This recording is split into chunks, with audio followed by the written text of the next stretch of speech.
כעת ביקשנו ממייקל קייזר, נשיא מכון דבוס, שביקורו בארץ לפני מספר שנים זכור היטב לכל מי שלקח חלק במפגשים איתו. את מייקל קייזר מראיין קלאודיו קוגן, משנה למנכ"לית סוזן דלל. בבקשה.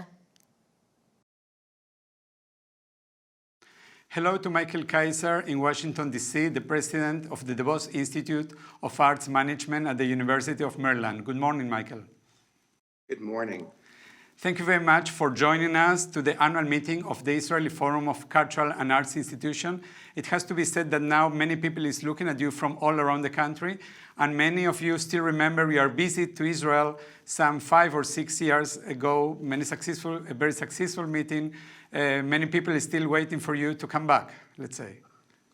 I look forward to that time.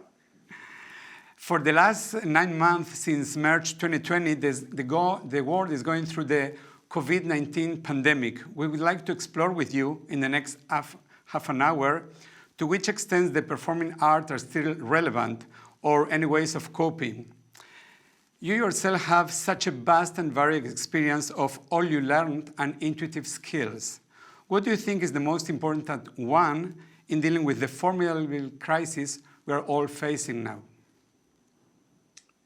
I think it's really important for us to keep remembering that despite this very, very challenging time, that the most important thing for arts organizations now and always is to create important, exciting, and engaging art. And while we are very concerned for our fiscal health, we don't get healthier by getting boring or by doing unadventuresome work. And we have to be thinking in the long term, not just about what we do for the next 6 or 8 months, but how do we keep people excited for the next 6 or 8 years? And I think so many organizations right now are so focused on the next few months and how to survive and looking inwardly that we're forgetting about how we engage with those who support us and for whom we do our work. And so I think it's really important for us to be reaching out to those who care about our work, to be talking with them, to be communicating about the work that's happening now, but particularly the work that's going to be happening over the next several years, so that we can keep people excited and engaged with our organizations. You're talking now about long-term planning, and artistical organizations, usually they plan ahead. How can we juggle the desire and the need to plan ahead despite the low visibility of the future with the critical need to tend to the present? How do we do so today? We don't know exactly when we're going to get together again in larger groups. We don't know if it's 8 months from now or 6 months from now or 12 months from now. But one thing I can say for certain is there will be a moment where we can come back. Vaccines are being distributed even as we speak. And what I'm particularly concerned about for cultural organizations is that we not be so scared to plan right now that when the world does come back, we're not really prepared. I worry less about these next 6 or 8 months than I worry about the year or two after we can get back together again physically. And I worry because every single form of entertainment, every for-profit venture, movie making and television and sports are all going to be competing to bring back their viewers, to bring back their audience. They're all going to be fighting for attention, for ticket sales. And we in the arts have to be ready to compete. We have to be ready with our most exciting work, not our least exciting work. And so I think we have to think very carefully about when we are going to come back, but particularly what are we going to produce when we're back. That's going to be so exciting that people will turn off the sports games and come to see us, and that they'll be willing to go away from their computer screens and actually leave the home, come to a venue and watch our performances. That's not going to happen unless the work we do is exciting.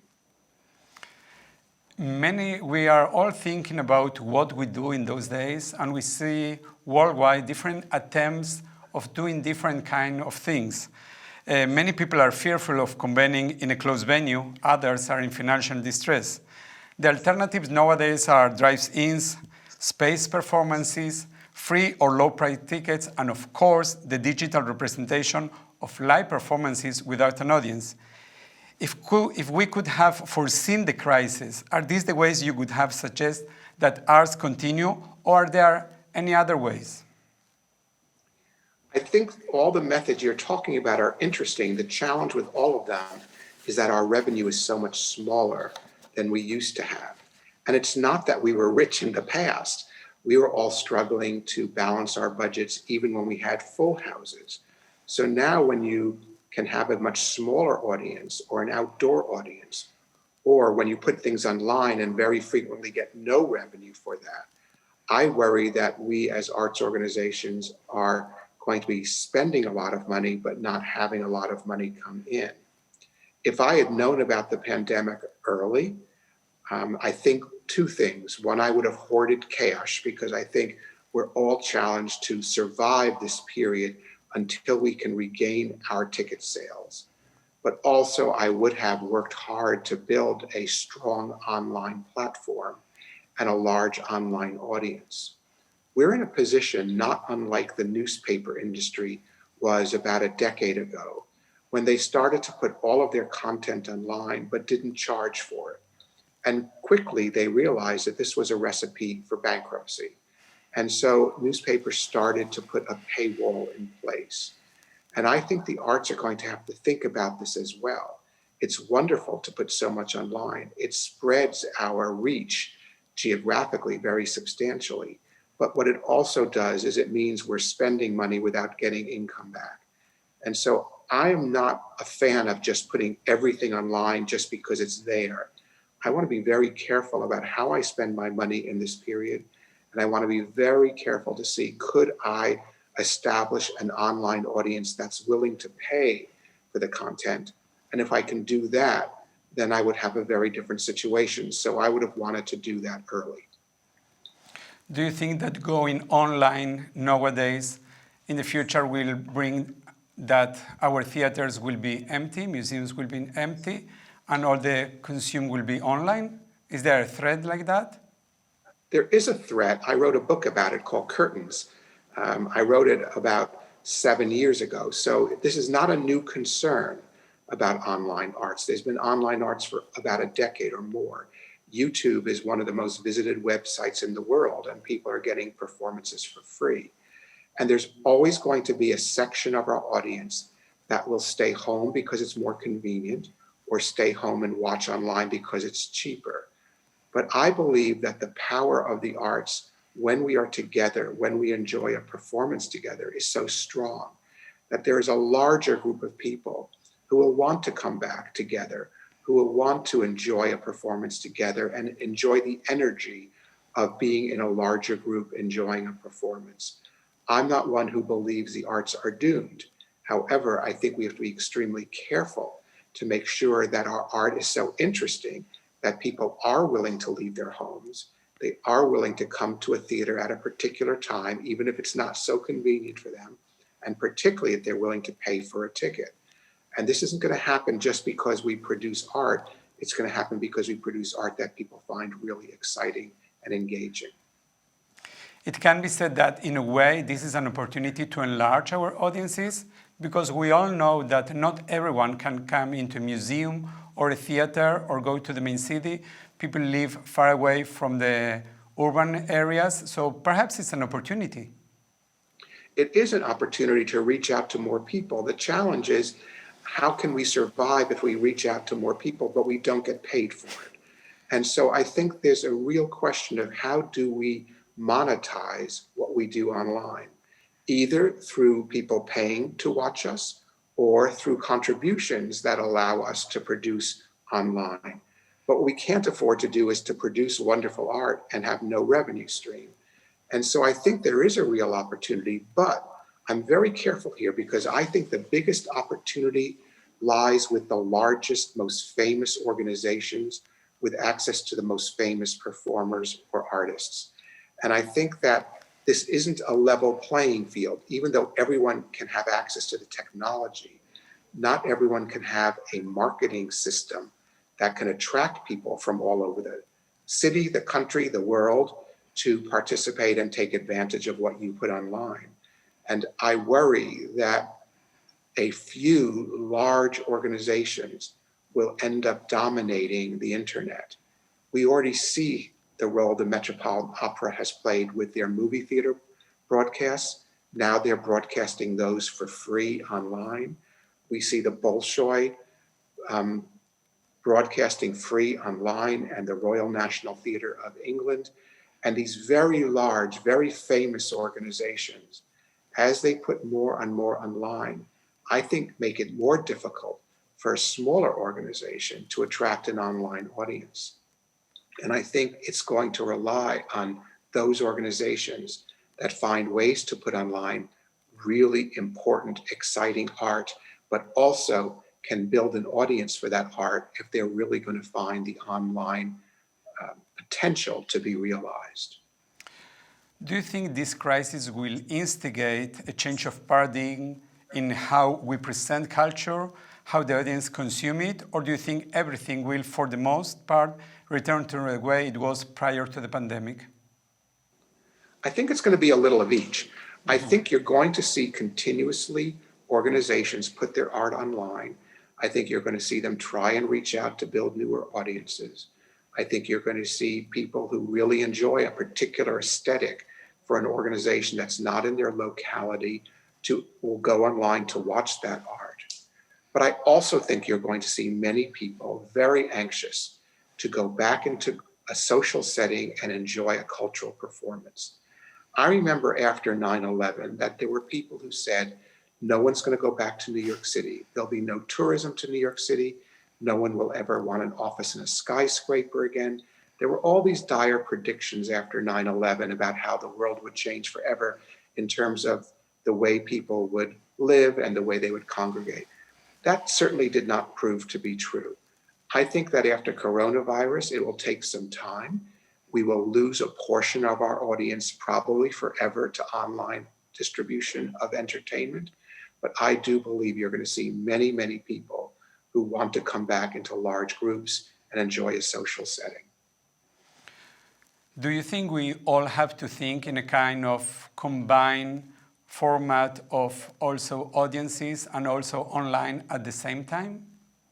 I think, yes, I think we do, but I think it's only going to be sustainable if we can figure out a way to monetize our online offerings, to do a lot of work for no pay, unless there's a funder, that could be a private funder or a government funder, who's willing to underwrite the cost of that.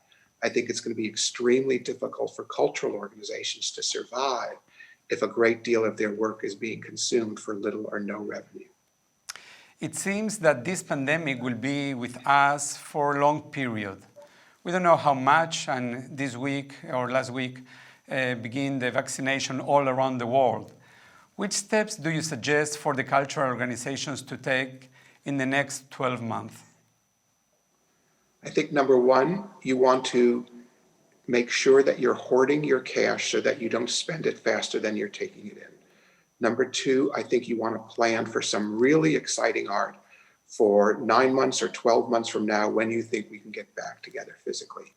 And number three, and this is really important, while it's wonderful to put art online, and I support it immensely, I think it's also really important that we keep communicating with our donors and our ticket buyers and subscribers, that we don't just think the only way to keep in touch is via a performance online.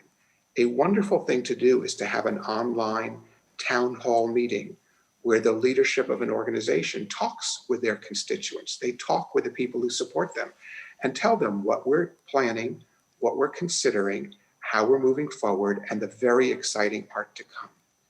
I think one of the big challenges always in the arts, because we're always scared about not having enough money, is that we tend to talk about that too much publicly. We have to remember that the reason people support us as organizations is because we entertain them, we inspire them, we educate them, and we give them respite from their own daily concerns. We in the arts have to be very, very careful now that what we're communicating to our constituents is the excitement of what's to come, not our own financial challenge. Everyone right now has challenges of their own, and they don't need to hear ours. We have to make sure we're communicating how important is the work we do, and particularly how exciting our work will be when we can come back together, and that we need their support now and to continue so that when we come back together, they can enjoy all that great performances that we're planning. You're speaking about our constituency and actually our ticket buyers, our visitors, people that came into our cultural and arts institutions. Any other ways to re-engage them? Because most of them have been damaged, also financial and also social. Any other ways to re-engage them in different ways? I think the most important way is to actually talk with them. And I suggest that organizations have a set of online Zoom sessions where you invite ticket buyers or visitors or students or donors to come and to talk with you and to hear you and talk about how you're going to deal with this period, how you are dealing with it, how you're moving forward, and also let them give you ideas. Once people feel that they can be part of the solution, then they will feel much closer to your organization. Thank you very much, Michael. It has been very inspiring to hear you. And I would like to know if you can give any examples from all around the world in the way different arts organizations are coping today with this situation. Surely, I am working with an organization called the Miami City Ballet in Miami, Florida. They're actually going to be having performances outdoors of Nutcracker this week. They're sold out because people are very excited to go see performances again. Another organization I work with, the Actors Theater of Louisville, has been mounting online theater performances. Another organization I work with, the Woolly Mammoth Theater in Washington, D.C., has a series of telephone plays that you can purchase and buy and participate in yourself. There are all kinds of interesting ways that cultural organizations are dealing with the pandemic.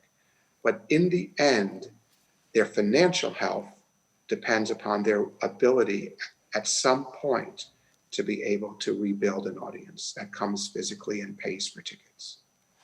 Here in Israel, specifically for Israel, most of the art institutions are supported, I don't want to say percentage, but in a nice way, both by the Ministry of Culture and Sport and both by the local authority.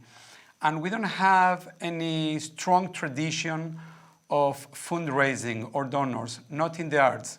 We recognize it very well in the health field, in the religious field, perhaps a bit in the educational field. How could you suggest for kind of populations that is not so used to give to cultural institutions to begin to move on a donor campaign, to move the wheels on towards the future? Sure. There are Israeli cultural institutions who have raised money internationally, and I appreciate that it's a much smaller activity at home. When I came to Israel my last time, I was trying to convince organizations to start this activity, and I'm sure I was not particularly successful. But I would say again, it's very important to start to diversify our sources of revenue as we see from the pandemic, that when we are so reliant upon earned income, how challenging it can be when there's interruption.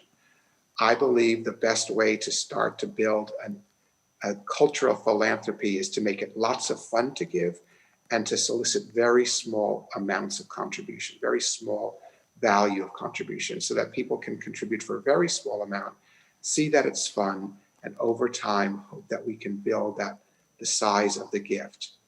You know, I'm struck by the fact that in much of the world, there's the feeling that in America, fundraising is easy, but that in the rest of the world, it's not so easy. And what I've observed is that many countries of the world that start to build private philanthropy, that it can build over time. I worked in London about 20 years ago. There was very little private philanthropy. I worked very hard with my organization, the Royal Opera House, to build private philanthropy. We were quite successful. Today, throughout England, there's a great increase in the amount of private contributions. I know this can get done. It just takes time, it takes consistency, and it takes the knowledge of how do you make it engaging and fun to ask people for money. When we speak about donors, we all usually think that donors are 10,000, 50,000, 100,000, and so on. You have been the president of the Kennedy Center for Arts in Washington, D.C. for a long period, I think 12 years. And I 14 do know, years. 14 years. Yeah. And I do know that the department, that your team did a large contribution from $25 per year. Is that correct? That's correct. The most contributions we would receive were from people who gave between $25 and $100 a year. There's a misconception that donors are these super wealthy individuals who give in large amounts. We love when people give us large amounts, but our job is to start by trying to get people to give us $25 or $50 or $100 a year, make it fun for them to do so, and over time to see if they're willing to give us more. This takes time. This takes changing a culture in a community to do this. But in the pandemic, it's proven to be incredibly important because what got cut off was not contributed revenue, but earned income, the income from ticket sales. And so when that left, all we had left was our contributed income. And so I believe the pandemic has pointed out the need for contributions more than ever. And I know that you had at the Kennedy Center and other organizations that you chair, that you are the president, the leader, many ways to do so. When you say make it fun for your donors, what do you mean by that?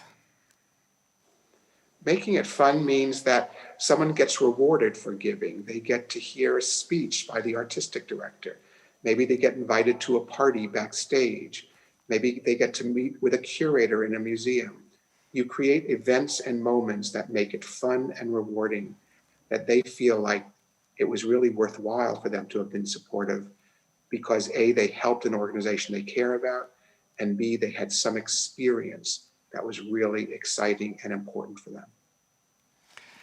Michael, thank you very much for sharing with us your inspiration, your thoughts, your leadership, and your experience.